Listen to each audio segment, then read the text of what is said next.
കല്ലടിക്കോട് മൂന്നോ നാലോ ആദിവാസി കോളനികളുണ്ട്. അതിൽ പ്രധാനമായിട്ടും വാക്കോട്, തുടിക്കോട്, തമ്പുരാഞ്ചോല, അത് കരിമ്പ പഞ്ചായത്തിൽ അങ്ങേ ഭാഗത്താണെങ്കിലും കല്ലടിക്കോടിൻ്റെ ഇതിൽ പെട്ടിട്ടുള്ളത് തന്നെയാണ്. അങ്ങനെയുള്ള മൂന്നോ നാലോ ആദിവാസി കോളനികളുണ്ട്. അവിടെയൊക്കെ ധാരാളമായിട്ട് ആൾക്കാരുണ്ടായിരുന്നു. സുമാർ 1962 കാലത്തിൽ വന്നിട്ടുള്ള വ്യാപകമായിട്ടുള്ളൊരു വസൂരി ബാധ കൊണ്ട് അത് കുറേ നശിച്ചു പോയി.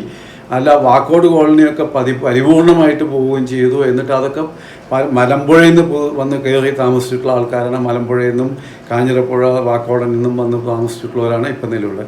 പക്ഷേ ഈ ആദിവാസികളൊക്കെ വളരെ തമിഴ് സംസ്കാരത്തോട് ബന്ധപ്പെട്ടിട്ടുള്ളതായിരുന്നു. അതേമാതിരി മറ്റേ ഓട മുറിക്കാൻ വേണ്ടിയിട്ട് കവറ എന്ന് പറഞ്ഞിട്ടുള്ള കൂട്ടർ, അവർ ഇഴക്കാട്, തോലനൂര് ആ പ്രദേശങ്ങളിലൊക്കെ ധാരാളം വന്നിട്ടുണ്ട്. ഇവരും ഒരു ജാതി തമിഴ് ഭാഷ, സങ്കര തമിഴ് ഭാഷയാണ് ഇവരൊക്കെ സംസാരിച്ചിട്ടുണ്ടായിരുന്നത്. അത് തമിഴ് വംശത്തിനോടാണ് കൂടുതൽ കല്ലടിക്കോട് ഉള്ള കല്ലടിക്കോടുള്ള മറ്റേ പ്രദേശങ്ങളിലുണ്ടായിരുന്ന ആൾക്കാർക്കും ഒക്കെ ഉള്ളത്. ഞാൻ നേരത്തെ സൂചിപ്പിക്കുകയുണ്ടായി തമിഴ് വംശജർ ഇവിടെ ധാരാളം ഉണ്ടായി എന്നുള്ളത്. ഇവിടെ മാരിയമ്മ കോവിലുണ്ട്, ഇവിടെ കല്ലടിക്കോട് മാരിയമ്മ കോവിലുണ്ട്. അതായത് തമിഴരുടെ ഉപാസനാമൂർത്തിയാണ് ഇത്. പ്ലാപ്പറ്റ ധാരാളം മാരിയമ്മ കോവിലുണ്ട്. അതുകൂടാതെ അങ്ങോട്ട് മറ്റേ ഒറ്റപ്പാലം ഭാഗത്ത് പാലപ്പുറത്ത് മാരിയമ്മ കോവിലുകളുണ്ട്.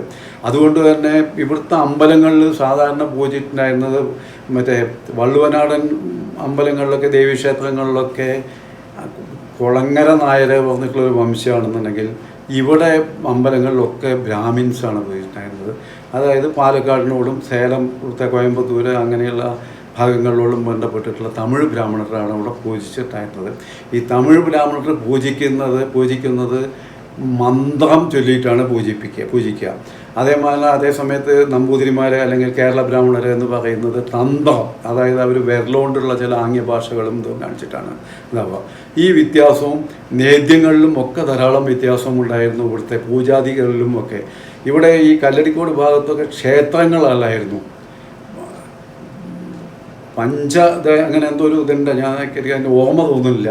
5 ഇതുണ്ട് അത്രയും ക്ഷേത്രങ്ങൾക്ക്. അതാണ് അത്ര ഏറ്റവും ഇതായിട്ടുള്ളത്. പക്ഷേ ഇവിടുത്തെ ഒക്കെ കാവുകൾ എന്നാണ് പറഞ്ഞു വരുന്നത്. മലയരയ വിഭാഗത്തിൽപ്പെട്ടിട്ടുള്ളതായിരുന്നു ഇവിടെയുള്ള ഈ ആദിവാസികളൊക്കെ. ഇവരെ മലയർ എന്നാണ് പറഞ്ഞിട്ടുണ്ടായിരുന്നത്. അടുത്ത കാലത്ത്, അതായത് ഞാൻ പഞ്ചായത്ത് പ്രസിഡന്റ് ആവുന്ന ആ സമയം വരെ ഇവരെ അന്നത്തെ എന്തോ സാഹചര്യവശാൽ അവരെ SC കൂട്ടത്തിലാണ് പെട്ടിട്ടുണ്ടായിരുന്നത്, STയിൽ പെടുത്തിയിട്ടുണ്ടായിരുന്നില്ല. പിന്നെ അവർക്ക് ST, അതായത് ഷെഡ്യൂൾ ട്രൈബ് എന്നുള്ളതിൻ്റെ ആനുകൂല്യങ്ങളൊന്നും ഉണ്ടായിരുന്നില്ല. പിന്നീട് ഞാൻ അവരെ അതൊക്കെ പറഞ്ഞ ഓരോരുത്തർ തീർത്ഥാടനത്തിൽ നിന്നും ഒക്കെ ആൾക്കാരെ കൊണ്ടുവന്ന് ഇതിൻ്റെ കാര്യങ്ങളൊക്കെ പറഞ്ഞ് മനസ്സിലാക്കിയിട്ടാണ് അവരെ പിന്നെ ആദിവാസികളായിട്ട് ഇതായിട്ടുണ്ടായിരുന്നത്. അതുവരെ അവരെയൊക്കെ സ്കൂൾ ചേർത്തിട്ടുണ്ടായിരുന്നത് SC എന്നുള്ള ഇതിലാണ് ചേർത്തിട്ടുണ്ടായിരുന്നത്. കല്ലടിക്കോട് നീലിയുടെ ഒരു ഉപചാരം, അവർ ഉപാസന നടത്തിയിട്ടുണ്ടായിരുന്ന കല്ലടിക്കോട് നീലി എന്ന് പറഞ്ഞിട്ടുള്ള ഒരു ദേവതയാണ്. ഈ കല്ലടിക്കോട് നീലിയുടെ ഐതിഹ്യം എന്ന് പറയുന്നത് പണ്ട് അർജുനൻ പാശുപാതാസ്ത്രത്തിന് വേണ്ടിയിട്ട് ശിവനെ തപസ് ചെയ്യുകയുണ്ടായി. അപ്പോൾ ശിവൻ അർജുനനെ പരീക്ഷിക്കാൻ വേണ്ടിയിട്ട് ഒരു കിരാതൻ്റെ വേഷത്തിൽ അവിടെ വരും.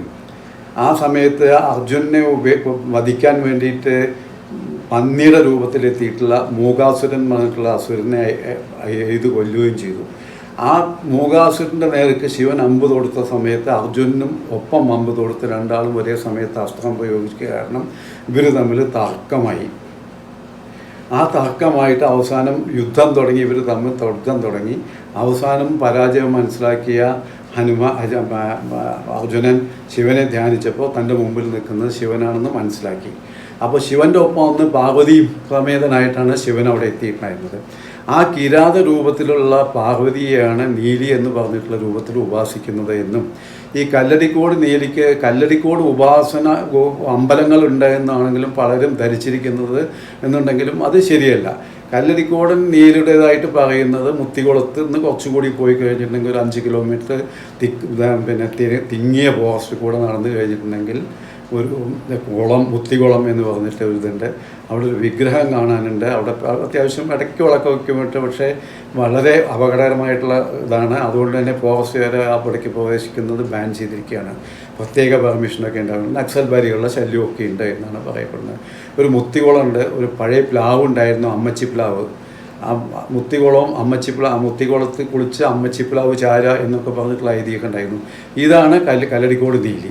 പക്ഷേ കല്ലടിക്കോട് ഇന്ന് ഒരു സ്ത്രീ ഒരു മറ്റേ ഒരു ഫോട്ടോ മറ്റേ എന്താ ഹിന്ദു മഹാസമ്മേളനം കോഴിക്കോട് അവർ വിളക്ക് വയ്ക്കണതൊക്കെ കണ്ടു. അവരിപ്പോൾ വളരെ പ്രസിദ്ധിയായിട്ടുണ്ട്. പല ദിക്കുന്നും ആൾക്കാർ വരുന്നുണ്ട് അവരുടെ അടുത്തേക്ക് പൂജയ്ക്കും മതാദി കാര്യങ്ങളിലൊക്കെ ആയിട്ട്. അവർ ഈ നീലി ഉപാസന നടത്തുന്നുണ്ട്. തങ്ക എന്നാണ് അവരുടെ പേര്. ഇപ്പോൾ അവരുടെ മകനാണ് തോന്നുന്നത് ചെയ്യുന്നത്. കൂടാതെ ഇവിടെ വേറൊരു ചെറിയ ക്ഷേത്രമുണ്ട്, മുടുപ്പുള്ളി നീലി ക്ഷേത്രം എന്ന് പറഞ്ഞിട്ട്. അതൊക്കെ പുതിയ സമീപകാലത്ത് തുടങ്ങിയിട്ടുള്ളതാണ്. അല്ലാതെ പഴയ പാരമ്പര്യമൊന്നും അതിനില്ല. ഇവിടെ പാരമ്പര്യമായിട്ട് ഈ 3 അമ്പലങ്ങളെ വരുന്നുള്ളൂ. ഒന്ന് പഴയ ഞാൻ നേരത്തെ സൂചിപ്പിക്കേണ്ടായി നടുവിൽ മഠം ദേവസ്വത്തിൻ്റെതായിട്ടുള്ള തുപ്പനാട് ദേവസ്വം. ആ തുപ്പനാട് ദേവസ്വം എന്ന് പറയുന്നത് ഇവിടെ തുപ്പൻ്റെ പ്രതിഷ്ഠ, തുപ്പൻ എന്ന് പറഞ്ഞാൽ സുബ്രഹ്മണ്യൻ, തമിഴ്നാടിൻ്റെ സാമീപ്യം കൊണ്ടാണ് ഇവിടെ പ്രധാന അമ്പലം തുപ്പനാടായിട്ട് വന്നിരിക്കുന്നത്, തുപ്പനാട് അമ്പലം എന്ന് പറയുന്നത്. പിന്നെ കല്ലടിക്കോട് അയ്യപ്പൻകാവ്, പിന്നെ വേട്ടേക്കരൻകാവ്, അങ്ങനെ കുറച്ച് ക്ഷേത്രങ്ങൾ മാത്രമേ അവിടെ പുരാതനമായിട്ടുള്ളൂ. കുടപ്പുള്ളി, അതിലും പുരാതനമായിട്ടുള്ള കുടപ്പുള്ളി എന്ന് പറഞ്ഞിട്ടുള്ള വിഷ്ണു ക്ഷേത്രമുണ്ട്. അതൊക്കെ ഈ ഏറാൾപ്പാന്മാരുടെ കാലത്ത് ഉണ്ടായിട്ടുള്ളതാണ്. ഈ കല്ലടിക്കോട് എന്ന് പറയുന്നത് ഞാൻ നേരത്തെ പറയേണ്ട ഈ പ്ലാപ്പറ്റ വരെ അല്ലെങ്കിൽ പട്ടാമ്പി വരെ ഇതായിട്ടുള്ളത്. പ്രസിദ്ധനായിട്ടുള്ള കടകതി കർത്താവ് പരിഷ്കർത്താവ് കല്ലടിക്കോടൻ നമ്പൂതിരിയുടെ ആസ്ഥാനം കൂടിയായിട്ടുണ്ടായിരുന്നു ഇത് എന്നുള്ളതാണ് പറയുന്നത്. ഈ തുപ്പനാട് അമ്പലം അല്ല, ഈ നേരത്തെ ഞാൻ ഒരു കുടപ്പുള്ളിയെ പറ്റി പറയുന്നല്ലോ. ആ കുടപ്പുള്ളി അമ്പലം ദ്വാപര യുഗകാലത്ത്, അതായത് ശ്രീകൃഷ്ണൻ്റെ കാലഘട്ടത്തിൽ ഉണ്ടായിട്ടുള്ളതാണെന്നും അത് വട്ടത്തിലുള്ള ശ്രീകോവിലാണ്. ആ മുക്കാൽ കോല് വട്ടം അങ്ങനെ എന്തോ ആണ് എന്ന് പറയുക, എന്നോട് മുക്കാലി വട്ടം എന്നും പറയുന്നുണ്ട്.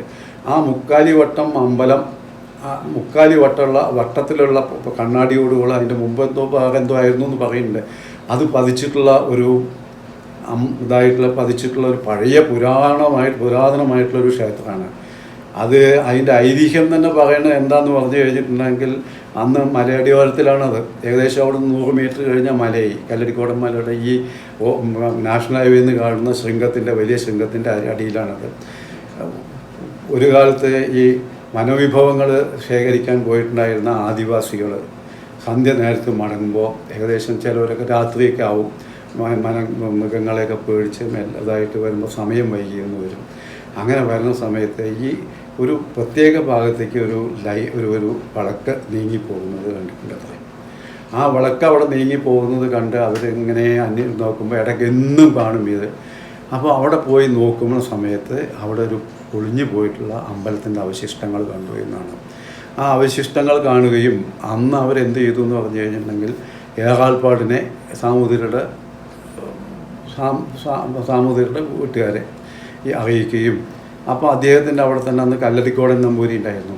ഇവരെല്ലാം കൂടി അറിയിക്കുകയും ഇവരെല്ലാം ഇവിടെ വന്ന് നോക്കുന്ന സമയത്ത് അതിമനോഹരമായിട്ടുള്ളൊരു ചതുർബാഹമായിട്ടുള്ള വിഷ്ണുവിൻ്റെ വിഗ്രഹം, ഏകദേശം ഗുരുവായൂർ അമ്പലത്തിൻ്റെ വിഗ്രഹത്തിനോട് സമാനമായിട്ടുള്ളത്, അത് കാണുകയും അവിടെ ഒരു പുരാതനമായിട്ടുള്ള അമ്പലം ഉണ്ടാവും എന്നതാകുകയും ആദ്യം വിളക്ക് വയ്ക്കാനും എന്നുള്ളതൊക്കെ ഒരു ഇത് ചെയ്യുകയും അവിടെ ആ വട്ടത്തിലുള്ള ആ ഇതിൻ്റെ പഴയ അമ്പലത്തിൻ്റെ താഴ അവിടെ ഉണ്ടായിരുന്നു. അതിലൊരു പുനർനിർമ്മിതി നടത്തി അവിടെ കംപ്ലീറ്റ് അമ്പലമായിട്ട് പരിണമിക്കുകയും ചെയ്തു. അതല്ല അതൊരു ശിവക്ഷേത്രമായിരുന്നു എന്നും പറയുന്നത്. പക്ഷേ ശിവൻ്റെ പ്രതിഷ്ഠ എന്തായാലും ഇപ്പം എന്നും ശിവൻ്റെ പ്രതിഷ്ഠയും ഗണപതിയുടെ പ്രതിഷ്ഠയും ഉണ്ട്. അത് അമ്പലത്തിൻ്റെതായിട്ട് ഉപദേവന്മാരായിട്ടാണ് ഇപ്പം ഇന്ന് കാണുന്നത്.